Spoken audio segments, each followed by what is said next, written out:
wabarakatuh.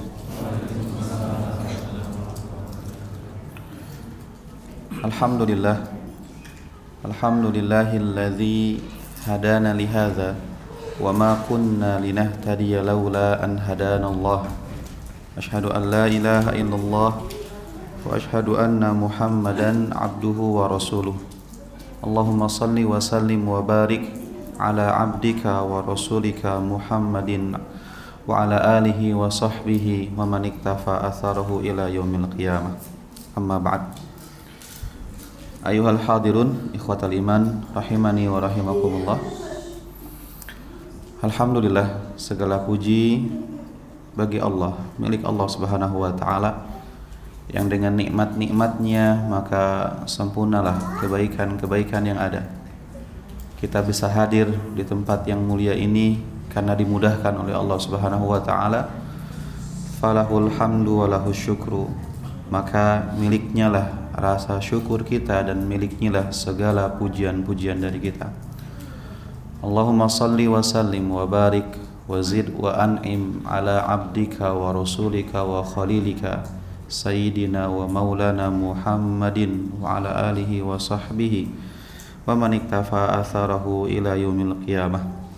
Ya Allah, semoga salawat dan salammu serta nikmat dan keberkahanmu selalu tercurahkan kepada hamba dan kekasihmu Nabi yang mulia, Nabi Muhammad sallallahu alaihi wasallam, kepada keluarga-keluarga beliau, istri-istri beliau, putra-putri beliau, serta sahabat-sahabat beliau, yang mudah-mudahan kita semua pun mendapatkan rahmat dari Allah Subhanahu wa taala. Bapak Ibu hadirin rahimani wa rahimakumullah. Insyaallah di pertemuan kita malam hari ini kita akan melanjutkan materi Sirah Nabawiyah, sejarah kehidupan Nabi sallallahu alaihi wasallam, yang sebelumnya kita berdoa, Allahumma inna nas'aluka ilman nafi'an wa rizqan thayyiban wa amalan mutaqabbalan. Ya Allah, kami memohon kepadamu ilmu yang bermanfaat, rizki yang halalan thayyiban, dan amalan-amalan yang diterima. Di pertemuan sebelumnya telah kita ambil pelajaran dan hikmah dari salah satu peristiwa yang terkenal dalam sejarah Nabi, yaitu Amul Huzni, Pak. Apa itu Amul Huzni? Tahun kesedihan Nabi SAW. Kenapa tahun tersebut disebut dengan tahun kesedihan?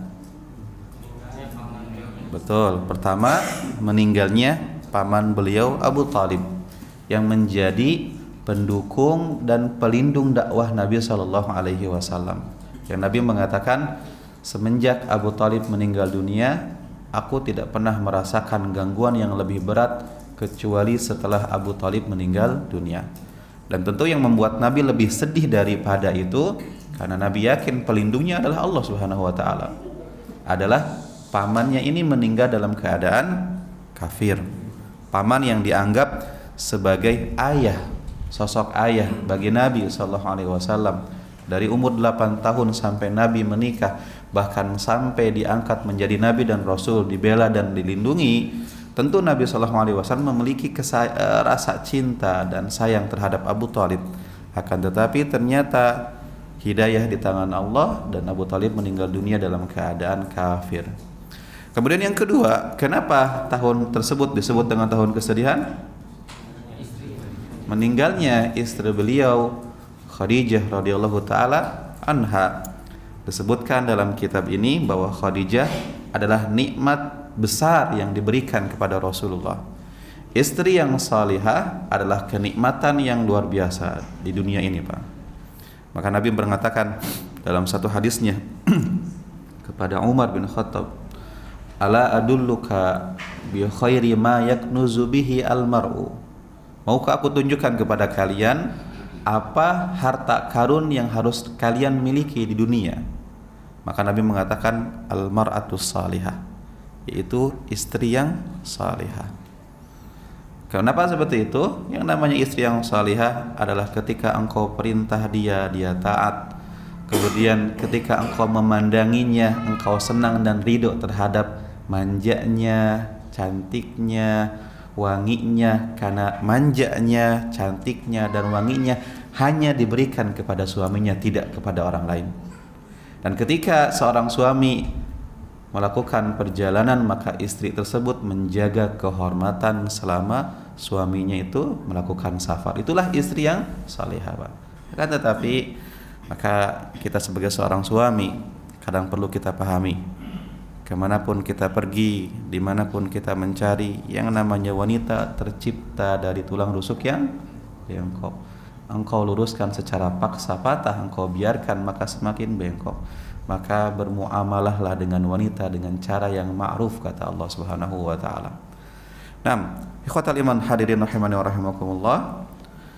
Dan juga kenapa disebut dengan tahun kesedihan? Karena di tahun tersebut Rasulullah SAW berdakwah keluar kota Mekah, tepatnya ke Taif, tetapi ternyata beliau mendapatkan penolakan yang luar biasa, dilempari dengan batu oleh masyarakat Taif sehingga beliau pun berdarah, dan Rasulullah mengangkat tangan untuk berdoa di sana sehingga turunlah malaikat penjaga gunung yang diperintahkan oleh Allah untuk menuruti perintah Nabi jika seandainya diizinkan untuk menghancurkan masyarakat Taif dengan batu yang dijaganya, dengan gunung yang dijaganya. Nah, ikhwatal iman hadirin rahimani wa rahimakumullah, itulah materi terakhir kita. Nah, hari ini kita akan masuk kepada materi Al-Isra wal Mi'raj, yaitu salah satu mukjizat Nabi sallallahu alaihi wasallam, yaitu perjalanan Isra di malam hari dan Mi'raj. Nah, sebelum itu dalam sebuah hadis disebutkan dari hadis dari sahabat Abu Dzar Al-Ghifari radhiyallahu taala anhu.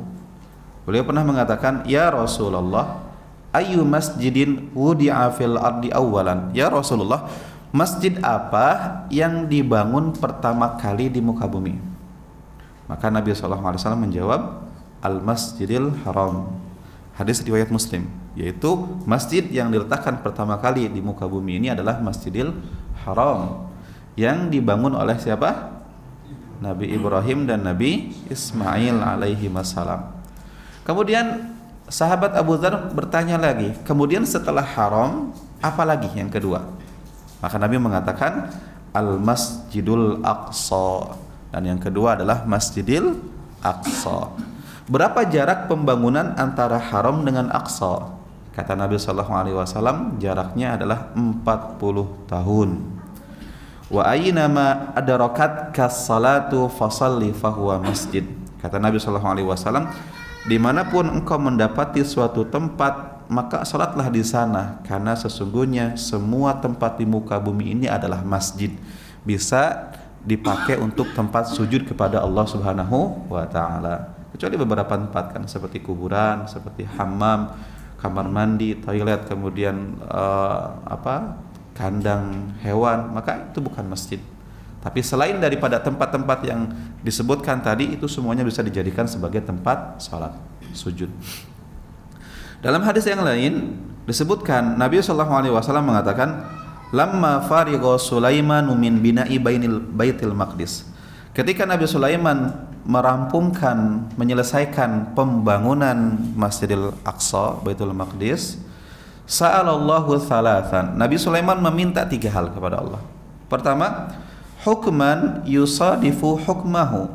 Nabi Sulaiman meminta kepada Allah supaya diberikan ilmu sehingga Nabi Sulaiman memiliki ilmu yang sesuai dengan hukum Allah Subhanahu wa taala.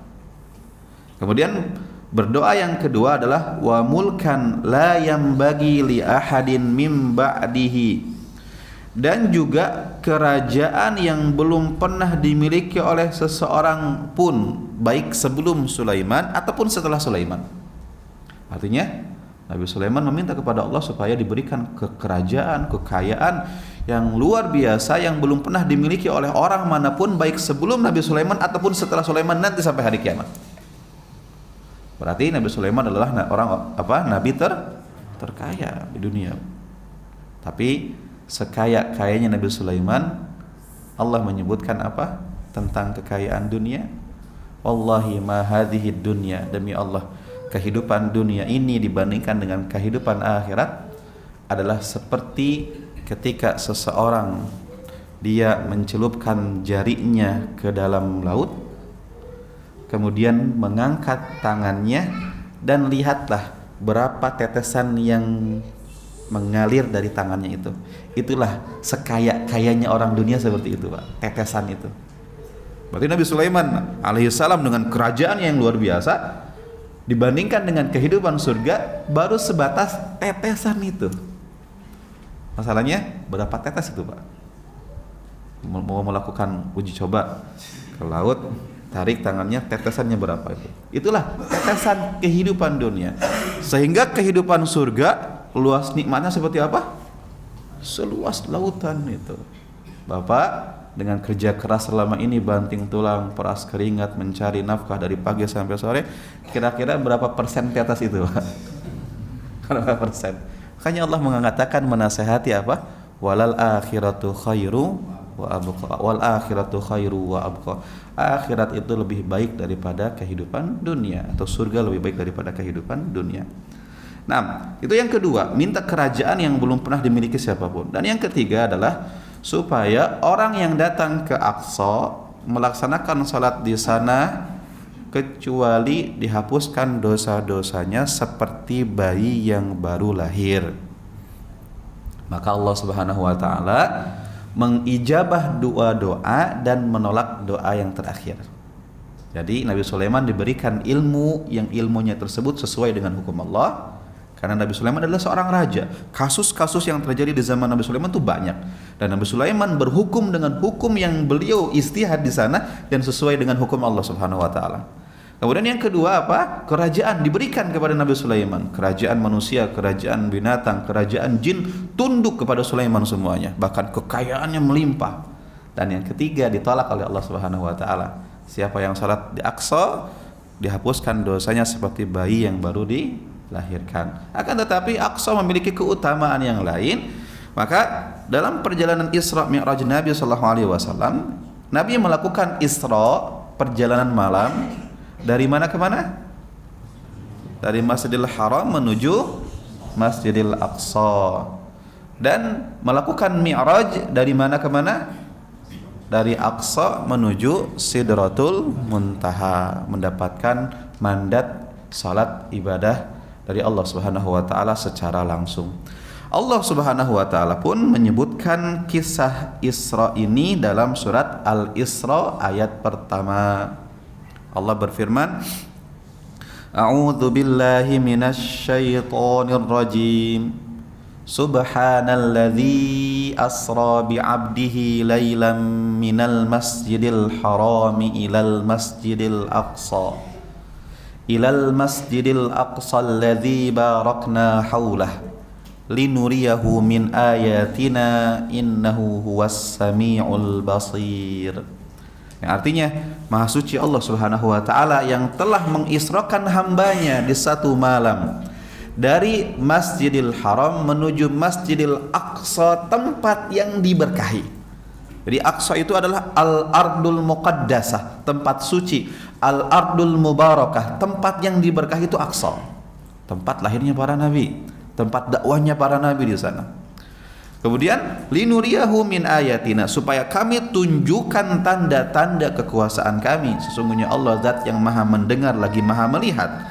Jadi perjalanan Isra Mi'raj merupakan tanda-tanda kekuasaan Allah yang merupakan mukjizat untuk Nabi sallallahu alaihi wasallam.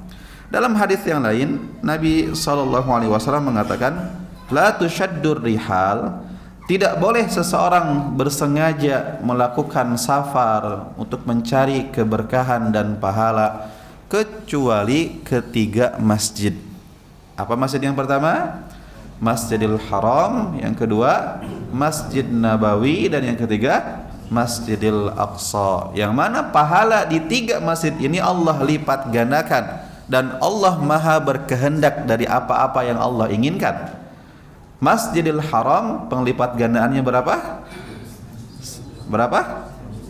100.000 kali lipat. Masjid Nabawi 1.000 kali lipat. Masjidil Aqsa 500 kali lipat. Itulah masjid di muka bumi ini yang mendapatkan kemuliaan hanya 3 masjid saja, dan itu semuanya milik kaum muslimin.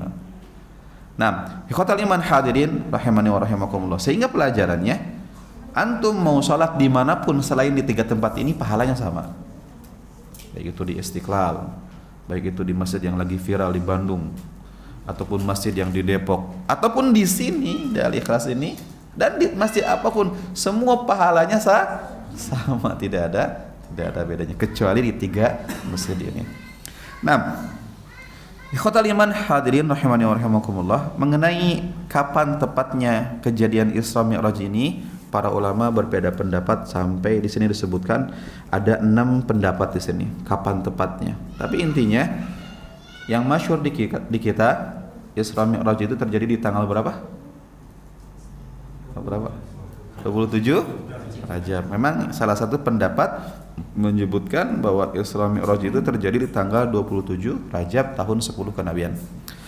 Akan tetapi kalau kita melihat kejadian Isra Mi'raj itu kejadiannya setelah wafatnya Khadijah. Kalau kita bilang Khadijah meninggal tahun berapa? 10 kenabian. Di bulan apa? Ramadan. Ramadan duluan atau Rajab duluan? Ayo Pak, Rajab duluan. Coba urutkan bulan Pak. Muharram, Safar, Rabiul Awal, Rabiul Akhir, Jumadil Awal, Jumadil Akhir, apa? Rajab, Sya'ban, Ramadan, Syawal, Dzulqa'dah, Dzulhijjah. Nah, itulah bulan dalam Islam. Nah, berarti kalau seperti itu, kalau seandainya pendapat yang mengatakan bahwa Isra Mi'raj itu terjadi di tanggal 27 Rajab 10 kenabian, berarti sebelum meninggalnya Khadijah, salat itu sudah diwajibkan. Apakah seperti itu? Enggak, Pak. Khadijah meninggal dan salat itu belum diwajibkan. Tapi sudah ada salat, tapi pewajibannya belum ada karena terjadi di Isra dan Mi'raj. Karena kan kisahnya Amul Huzni dulu, tahun kesedihan dulu. Makanya Isra Mi'raj itu ada untuk menghibur Nabi sallallahu alaihi wasallam dari letihnya dakwah. Jalan-jalan, Wak. Di satu malam kan dari Haram ke Aqsa kan jalan-jalan. Kemudian setelah dari Aqsa ke langit pertama, bertemu dengan di sana siapa, ke langit kedua, itu kan jalan-jalan istilahnya. Itu tasliyah, sebagai hiburan untuk Nabi sallallahu alaihi wasallam. Tapi hiburannya hiburan spiritual. Nah, jadi pendapat yang paling kuat tentang tepatnya terjadi Isra Mi'raj adalah setelah wafatnya Khadijah dan dekatnya Nabi hijrah ke kota Madinah. Jadi ini sudah menjadi pembuka bagaimana Nabi SAW akan membuka Madinah dan menjadi pusat kekuatan kaum muslimin. Nanti kita akan ceritakan bagaimana awal mulanya Nabi SAW bertemu dengan masyarakat Madinah, dan masyarakat Madinah berharap Nabi SAW akan menjadi penyatu mereka. Nah, Ibnu Qayyim Al-Jauziyah rahimahullahu taala meringkas secara ringkas perjalanan Isra Mi'rajnya Nabi SAW, karena hadis yang menunjukkan Isra Mi'raj itu panjang, riwayat Bukhari. Maka beliau mengatakan, Asra bi Rasulillahi sallallahu alaihi wasallam bi jasadihi ala sahih minal Masjidil Haram ila Baitul Maqdis. Jadi kejadian ini adalah Allah Subhanahu wa taala mengisrakan. Isra itu perjalanan malam, Pak. Mengisrakan Nabi sallallahu alaihi wasallam bi jasadihi, dengan jasadnya. Takutnya ada orang yang beranggapan Nabi itu Isra dan Mi'raj itu adalah ruhnya, seperti layaknya orang mimpi. Ruhnya bermimpi pergi ke satu tempat ke tempat yang lain. Tetapi di sini dikatakan bahwa Isra itu adalah jasad dan ruhnya Nabi sallallahu alaihi wasallam. Kemudian raqiban 'alal buraq, mengendarai kendaraan yang namanya buraq.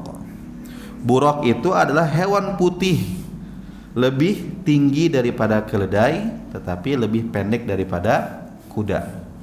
Kuda kan tinggi, Pak, kalau naik kan kita harus loncat ya. Keledai kecil, pertengahan antara itu. Ada nama hewan yang campuran antara keledai dengan apa?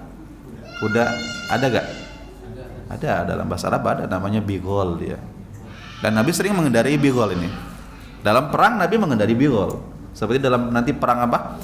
Perang Hunain, Nabi mengendarai bigol. Ketika kaum muslimin ketika datang ke lembah Hunain dikagetkan dengan pasukan sniper yang memanahi kaum muslimin dari beberapa arah gitu kan, maka kaum muslimin kocar-kacir di sana, kacau di sana pasukan, pergi meninggalkan Nabi Sallallahu Alaihi Wasallam. Tapi Nabi dengan keberaniannya mengendarai bigolnya ke tengah medan pertempuran dan mengatakan, Ana nabiyyu la kadzib, ana ibnu Abdul Muttalib, saya adalah Muhammad, nabi yang tidak ada kedustaan dalam diri saya, dan juga saya adalah keturunan dari Abdul Muttalib. Maka kaum muslimin ketika mendengarkan ucapan tersebut, itu Rasulullah di tengah sendirian, maka datanglah Al-Abbas mengatakan, wahai orang-orang Ansar, mana orang-orang yang membaiat Nabi di baiatur ridwan, lindungilah Nabi Sallallahu Alaihi Wasallam. Nabi sering mengendarai bigol. Bigol itu adalah hewan campuran antara kuda dan keledai. Dan buruk ini mirip itu. Karena disebutkan buruk ini adalah hewan putih tinggi, lebih tinggi daripada keledai dan lebih pendek daripada kuda, yang ketika dia berjalan, sekali jalan, maka sejauh mata memandang. Kecepatan apa itu? Langsung ke sana gitu. Batas kekuatan manusia dalam mengendarai kendaraan sampai berapa kilometer per jam sih, Pak? Itu jet yang paling cepat itu berapa kilometer itu? Pesawat itu berapa? 1000 kilometer per jam. Kecepatan cahaya itu, Bang. Gitu. Kita saja naik roller coaster ya. Kecepatan berapa itu? Cuman turun jatuh memang. Saya pribadi pernah naik sekali karena qadarullah ada jadwal di sana. Kemudian diizinin sama pengurus, Ustaz mau naik, ayo kata saya. Ketika turun, astagfirullah itu. Mikir di sana, kalau Ustaz mati di sini kayaknya lucu ini. Artinya apa? Kecepatan segitu saja udah nafas kita tuh udah gitu kan. Apalagi kecepatan ini buruk ini. Makanya ini disebut sebagai mukjizat, kehebatan Nabi sallallahu alaihi wasallam. Mampu melakukan perjalanan dengan kecepatan seperti ini. Di kecepatan yang luar biasa dari Haram menuju Aqsa mengendarai kendaraan yang disebut dengan buraq, ditemani oleh malaikat Jibril alaihi wassalam. Alaihi salatu wassalam. Maka ketika Nabi sallallahu alaihi wasallam telah sampai di Aqsa, Nabi pun turun di sana, kemudian mengikatkan buraqnya di pintu masjid di sana. Kemudian Nabi Shallallahu Alaihi Wasallam pun melaksanakan salat sunnah di sana. Dan ketika Nabi melaksanakan salat sunnah, maka ketika itu Nabi menjadi imam untuk para nabi di belakang. Jadi ruhnya para nabi ada di belakang bermakmum kepada Rasulullah Shallallahu Alaihi Wasallam. Hadis ini sudah menunjukkan bagaimana mulianya Nabi Shallallahu Alaihi Wasallam menjadi nabi terakhir, tetapi nabi paling mulia di antara nabi-nabi yang ada. Nah, kemudian setelah selesai safari ataupun perjalanan spiritual Nabi Sallallahu Alaihi Wasallam di Aqsa, maka ketika tempat Aqsa tersebut yang menjadi tempat salatnya Nabi ini dibersihkan nanti setelahnya oleh Umar bin Khattab radhiyallahu taala anhu. Nah, walau alam saya belum pernah ke Aqsa, Pak, jadi belum paham di mana letak Nabi dulu melaksanakan salat di sana. Gitu. Tapi biasanya disampaikan nanti oleh gaid di sana tempat Nabi melaksanakan salat, di sini tempatnya. Nah, kemudian setelah itu Nabi Shallallahu Alaihi Wasallam melakukan mi'raj. Kan mi'raj itu artinya dari kata araja atau artinya naik ke atas. Jadi Isra-nya perjalanan dunia, mi'raj perjalanan ke langit. Maka luar biasa kan? Orang kalau mau pergi ke langit harus pakai apa, Pak? Harus pakai pelindung lah, harus pakai oksigen lah dan sebagainya. Peralatannya banyak. Nabi disebutkan pakai oksigen nggak seperti itu? Ya kan? Artinya inilah kehebatan Nabi Sallallahu Alaihi Wasallam, mukjizat untuk beliau Sallallahu Alaihi Wasallam. Nah, di malam tersebut Nabi Sallallahu Alaihi Wasallam ketika itu atau berkunjung ke rumahnya Ummu Hani di Mekah. Ummu Hani itu adalah sepupunya Nabi Sallallahu Alaihi Wasallam. Ummu Hani itu adiknya Ali bin Abi Thalib. Ummu Hani bin Abi Thalib. Ketika di tempat Ummu Hani ini tidak sengaja melihat perutnya Rasulullah SAW. Makanya hadis Tabrani yang sering disampaikan bahwa Ummu Hani menceritakan kepada kita di malam Isra tersebut tidak sengaja melihat perutnya Nabi Shallallahu Alaihi Wasallam dan perut Nabi itu seperti batu yang ditumpuk, Pak. Artinya kuat, six pack gitu. Ini hadisnya dari Ummu Hani karena beliau yang melihat perutnya Nabi Shallallahu Alaihi Wasallam. Nah, kemudian Nabi pun dengan Jibril naik ke atas langit pertama, as-sama'ud dunya, langit dunia, yang di langit tersebut ada sebuah tempat yang namanya Baitul Izzah. Baitul Izzah itu adalah tempat penyimpanan Al-Quran. Jadi Al-Quran sebagaimana riwayat Ibnu Abbas diturunkan kepada Nabi SAW 2 kali turun. Yang pertama dari Allah menuju Baitul Izzah secara sempurna 30 juz dengan urutan dari Al-Fatihah, kemudian Al-Baqarah sampai An-Nas 114 surat seperti yang kita miliki sekarang urutannya. Nah, dari Baitul Izzah diturunkan kepada Rasul selama 23 tahun secara berangsur-angsur, secara diacak. Kenapa yang diturunkan yang pertama kali itu Al-Alaq, yang kedua Al-Muddathir, yang selanjutnya ada Al-Fatihah dan yang sebagainya, gitu kan? Karena Allah yang memerintahkan kepada Jibril untuk diturunkannya seperti itu. Tapi kenapa ketika turunnya yang duluan Al-Alaq, tetapi ketika digabungkan Al-Quran kok Al-Fatihah duluan gitu? Harusnya kan kalau mau sesuai dengan sejarahnya maka Al-Alaq dulu, kemudian Al-Muddathir, kemudian Al-Fatihah gitu. Tapi kenapa Al-Fatihah duluan? Karena pembukuan yang ada di Baitul Izzah seperti itu yang Allah inginkan. Tetapi turun kepada nabinya secara diacak sesuai dengan hikmah-hikmah yang Allah inginkan. Nah, jadi Nabi SAW naik ke langit pertama yang di sana ada Baitul Izzah. Maka Jibril meminta izin kepada penjaga langit untuk dibukakan pintu langit. Fafutiha lahu, maka dibukakanlah pintu langit tersebut untuk Rasulullah SAW. Sehingga pertanyaannya gini, kehebatan manusia di zaman sekarang yang katanya bisa pergi ke atas langit, Pak, dan melihat di sana ada planet-planet, matahari dan sebagainya. Ini pertanyaannya, langit keberapa itu? Karena Nabi SAW saja ingin naik ke langit pertama itu harus minta izin dulu supaya dibukakan oleh para malaikat. Maka Allahu a'lam. Maka di sini menunjukkan bahwa ilmu Allah itu luas. Ilmu yang dimiliki manusia baru sebatas sedikit dari ilmu Allah Subhanahu wa taala. Maka sama seperti kisah apa? Hadis riwayat Ahmad dari sahabat Al-Barra bin Azib, ketika seseorang meninggal dunia, kan ketika dia meninggal dunia dicabut nyawanya, kalau orang beriman seperti air yang mengalir. Ketika itu dimasukkan ke dalam kain kafan yang diberikan wewangian surga, kemudian diangkat oleh malaikat untuk naik ke langit pertama, kan? Ini kisahnya sama seperti itu. Maka dibukakanlah langit pertama untuk Rasulullah SAW. Dan Nabi di sana melihat Nabi Adam alaihissalam di langit pertama. Kemudian Nabi pun mengucapkan salam, Assalamualaikum, keselamatan untukmu wahai bapaknya manusia, Nabi Adam alaihissalam.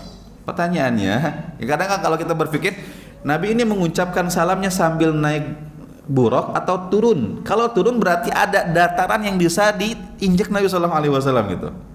Tapi kalau seandainya di kendaraan nggak sopan banget ngobrol sama Nabi Adam, Nabi di kuda, Nabi di buraq, Nabi Adam misalnya. Nabi Adam di mana, melayang nggak seperti itu? Wallahu a'lam, Pak.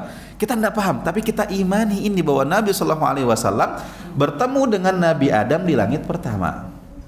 Maka Nabi Adam pun menjawab salamnya Nabi SAW, kemudian mengakui kenabian Nabi SAW, dan ketika itu Nabi Adam dilihat oleh Nabi SAW. Ketika melihat ke arah kanan, Nabi Adam tersenyum bahagia, tapi ketika melihat ke arah kiri, Nabi Adam pun sedih. Ketika ditanya kenapa seperti itu, maka Nabi Adam melihat ke arah kanan senyum karena diberikan gambaran anak-anak Adam yang masuk ke dalam surganya Allah Subhanahu wa taala. Senang seorang sebagai orang tua, senang ketika melihatnya anaknya saleh, apalagi anaknya saleh dan dijamin masuk surga. Tapi ketika melihat ke arah kiri, Nabi Adam sedih karena ternyata yang masuk neraka lebih banyak daripada anak-anaknya. Maka itulah kisah di langit pertama, Pak, secara singkatnya. Maka setelah selesai di langit pertama, maka Nabi pun naik ke langit yang kedua. Sama dimintakan izin untuk dibukakan pintu langit kedua, maka dibukakan, dan di sana Nabi melihat Nabi Yahya bin Zakaria dan Nabi Isa ibn Maryam. Jadi bertemu dengan dua nabi mulia di sini, maka mengucapkan salam kepada Nabi Yahya dan Nabi Isa, dan Nabi Yahya dan Nabi Isa pun menjawab salamnya Nabi sallallahu alaihi wasallam dan mengatakan marhaban bil akhis salih wan nabiyyis salih. Selamat datang untuk saudaraku yang saleh dan untuk nabi yang saleh di tempat ini. Maka diakui kenabiannya oleh Nabi Yahya dan Nabi Isa alaihissalam. Masalahnya berarti Nabi Isa yang ada di langit kedua itu apanya? Ruhnya saja atau dengan jasadnya? Kalau dengan jasadnya, apakah yang ditemui oleh Nabi ketika itu sudah menua atau belum? Nah, kita nggak paham. Tapi Nabi SAW menggambarkan beberapa Nabi kepada kita dalam beberapa riwayat, seperti riwayat Muslim. Nabi menggambarkan tentang Nabi Musa, bagaimana Musa. Nabi menggambarkan bagaimana Isa. Nabi tidak menggambarkan Isa sebagai sosok yang tua ketika itu, enggak. Nabi menggambarkan Nabi Ibrahim, dan Nabi mengatakan Ibrahim itu lebih mirip dengan wajah saya, gitu. Sedangkan Nabi Musa badannya kekar, gitu kan. Kalau Nabi Isa wajahnya agak merah-merah, gitu. Artinya Nabi melihat bahwa Nabi Isa seger, bukan kakek-kakek. Di tahun berapa? 1445 tahun ke belakang, gitu kan. Sekarang Nabi Isa bagaimana? Nanti sampai hari kiamat ketika turun nanti di Suriah, di menara Syarqiyah, menara timur di Suriah yang akan membantu membantu Imam Mahdi ketika itu turun, berarti wajahnya seperti apa? Wallahu a'lam. Tapi Nabi menyebutkan dalam satu riwayat bahwa Nabi Isa ketika naik ke atas langit usianya sekitar 30 atau 33 tahun.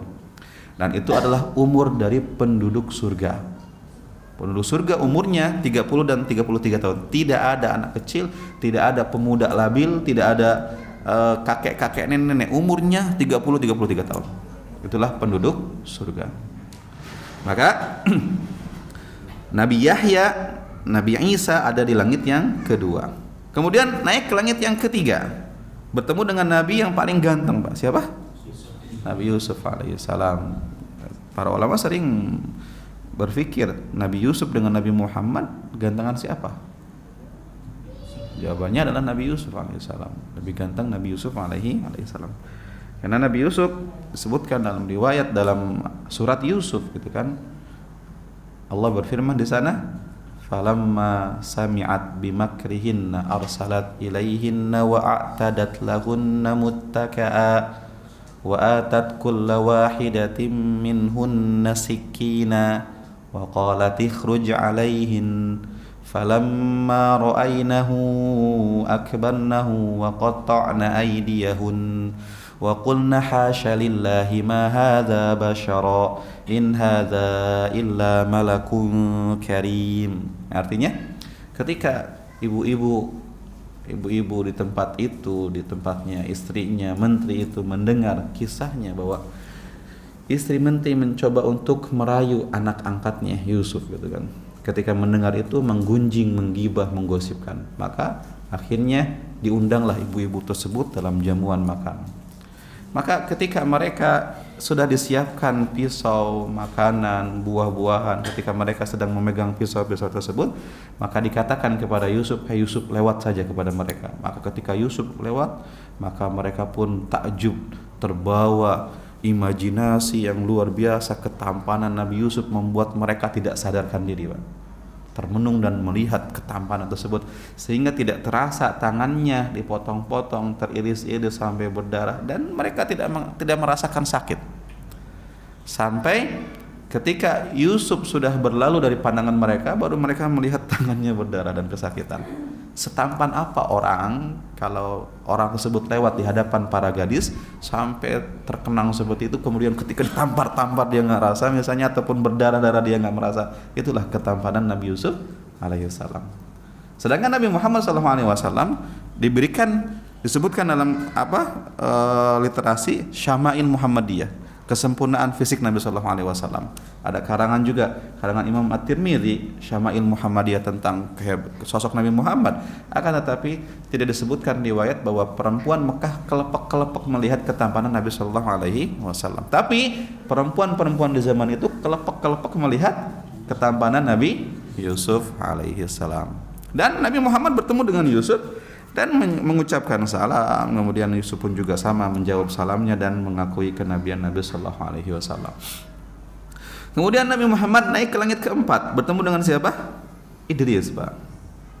Ya kan, ini kan Masya Allah nih. Ini perjalanan yang menyenangkan, naik ke langit. Perjalan-jalannya bukan kemana, ini naik ke langit gitu kan. Naik ke langit, di langit bertemu dengan orang-orang soleh, dengan para nabi. Bertemu dengan Idris di langit keempat. Kita tidak terlalu banyak mendengar riwayat tentang Idris, Pak. Tapi disebutkan bahwa Idris itu seorang nabi yang meninggalnya di langit keempat. Jadi ketika itu Idris memiliki teman malaikat. Jadi Idris diajak jalan-jalan ke langit, digendong oleh malaikat naik ke langit. Kemudian di langit berpapasan dengan malaikat maut. Malaikat maut bertanya kepada malaikat yang menggendong Idris, "Siapa yang engkau gendong?" Kata malaikat, "Ini Idris, Nabi Allah Subhanahu wa taala." Kata malaikat maut, "Ajib, ajib, ajib. Luar biasa, luar biasa." Kenapa luar biasa? Saya diperintah oleh Allah untuk mencabut nyawa Idris di langit keempat. Saya bingung. Idris kan di bumi gitu kan.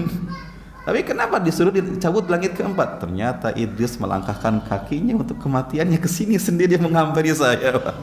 Artinya itulah kisah tentang kematiannya Idris alaihissalam. Idris pun meninggal di sana di langit keempat. Kemudian naik ke langit kelima bertemu dengan Nabi Harun, adiknya Nabi Musa.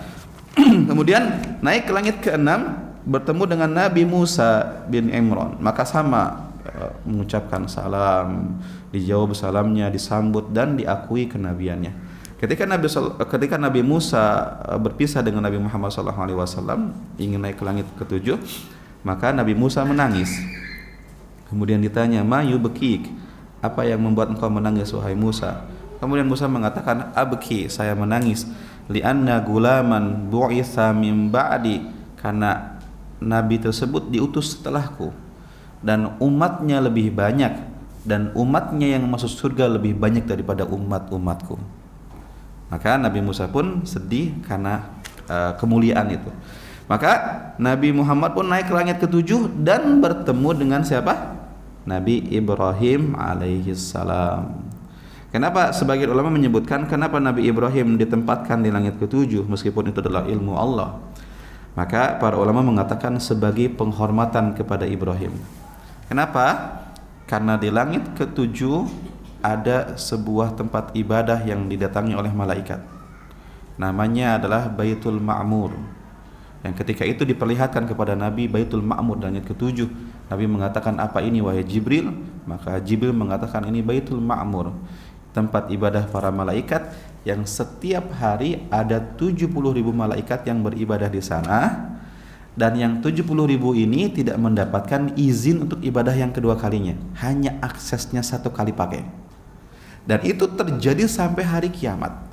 Sehingga misalnya 70.000 malaikat yang beribadah di hari Senin tanggal sekian tidak bisa datang lagi ke tempat tersebut, tetapi besoknya ada lagi 70.000 malaikat baru.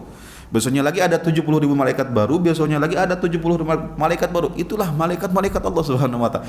Dan itu terjadi sampai hari kiamat. Bisa dibayangkan berapa jumlah malaikat Allah Subhanahu wa taala. Dan semua malaikat itu tugasnya apa? Beribadah, mensucikan Allah, bertasbih, mendoakan kebaikan untuk manusia yang taat kepada Allah Subhanahu wa taala, memberikan salawat kepada mereka-mereka yang rajin menuntut ilmu. Itulah tugas mereka, berdoa, bersujud kepada Allah Subhanahu wa taala.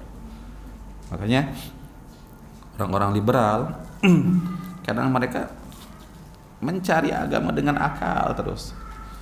Jadi pokoknya kalau nggak nyeleneh nggak seru mungkin bagi mereka itu. Ketika Jibril alaihissalam, apa tugas Jibril? Tugasnya apa? Menyampaikan wahyu.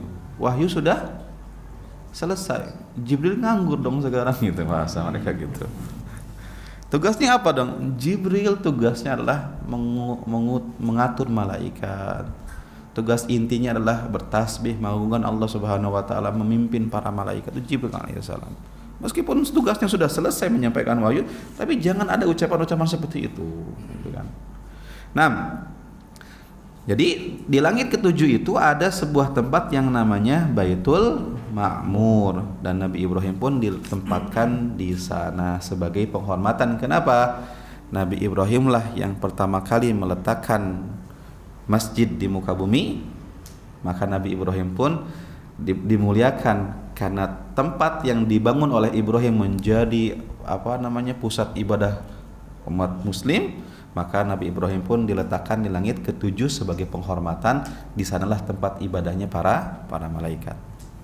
Nah, meskipun Nabi Ibrahim wallahu alam dalam riwayat yang lain beliau memiliki tugasnya apa? Mendidik anak-anak yang meninggal sebelum balik, berada di pengawasan Nabi Ibrahim alaihissalam. Jadi semua anak-anak yang meninggal sebelum balik maka di bawah pengawasan Nabi Ibrahim alaihissalam. Nah, kemudian setelah itu masih jauh nggak Pak? 4 menit lagi. Kemudian Nabi SAW pun setelah itu naik ke Sidratul Muntaha. Nabi pun melihat bagaimana Sidratul Muntaha itu seperti pohon sidr. Jadi, dan kata Nabi SAW, bayangan dari Sidratul Muntaha saja itu bisa ditempuh oleh orang yang melakukan perjalanan 100 tahun dengan kuda. Begitu luasnya tempat tersebut itu.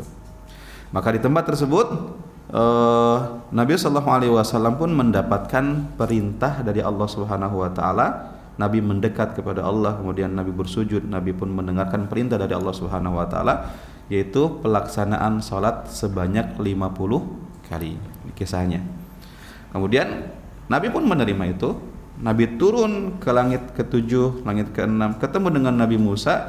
Nabi Musa bertanya, bima amaroka rabbuka, wahai Muhammad, wahai saudaraku, apa yang diperintahkan oleh Rabbmu kepadamu? Maka Nabi Muhammad mengatakan, bi khamsina salatan, 50 kali salat. Musa mengatakan, inna ummataka la tatiku dzalik. Nasihatku kepada engkau wahai Nabi Muhammad, dengan pengalamanku mengurusi Bani Israel, umatmu itu tidak akan mampu melaksanakan salat 50 kali.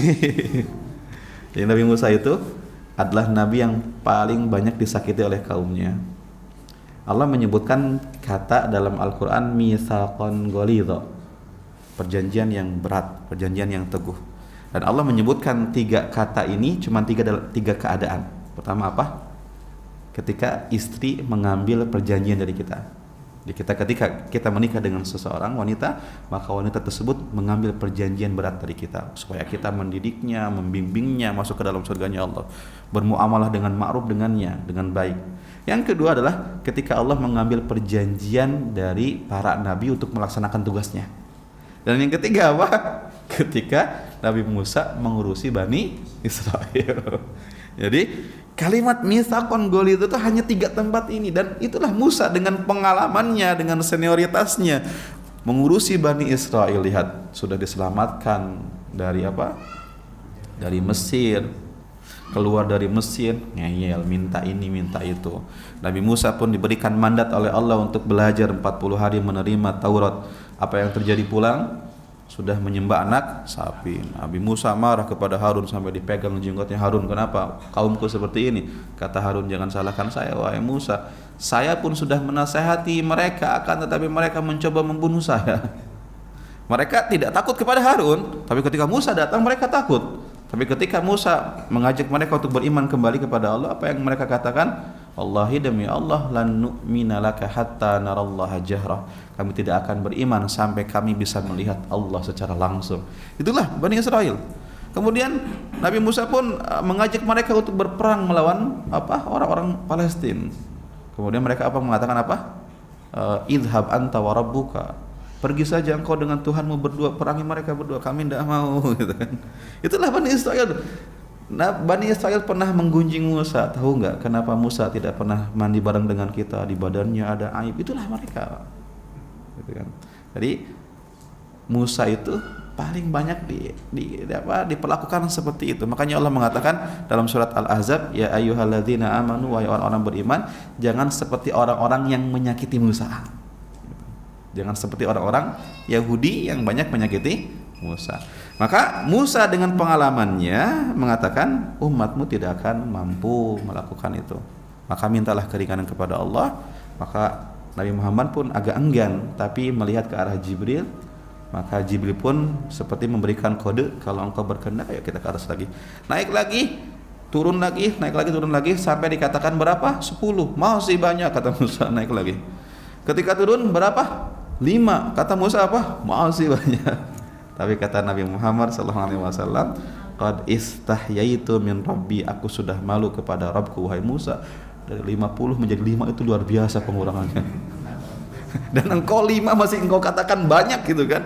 Udah saya ridho, saya terima, saya husnudzan, umatku mampu mengamalkan ibadah mulia ini. Maka setelah Nabi mengucapkan kalimat ini, Allah mengatakan apa? Ya Muhammad, wahai Muhammad, innahunna khamsu salawatin kulla yaumin wa lailah. Wahai Muhammad, meskipun sekarang sudah dikurangi salat itu menjadi 5 kali sehari semalam, akan tetapi likulli salatin asyaratun fadzalika khamsuna salatan. Akan tetapi satu salatnya itu saya anggap 10 salat, sehingga 5 tersebut intinya sama menjadi 50 salat. Itulah keutamaan umatnya Nabi SAW. Amalannya sedikit tetapi pelipat gandaannya luar biasa. Wallahu a'lam bishawab. Nah, wassalamualaikum warahmatullahi wabarakatuh.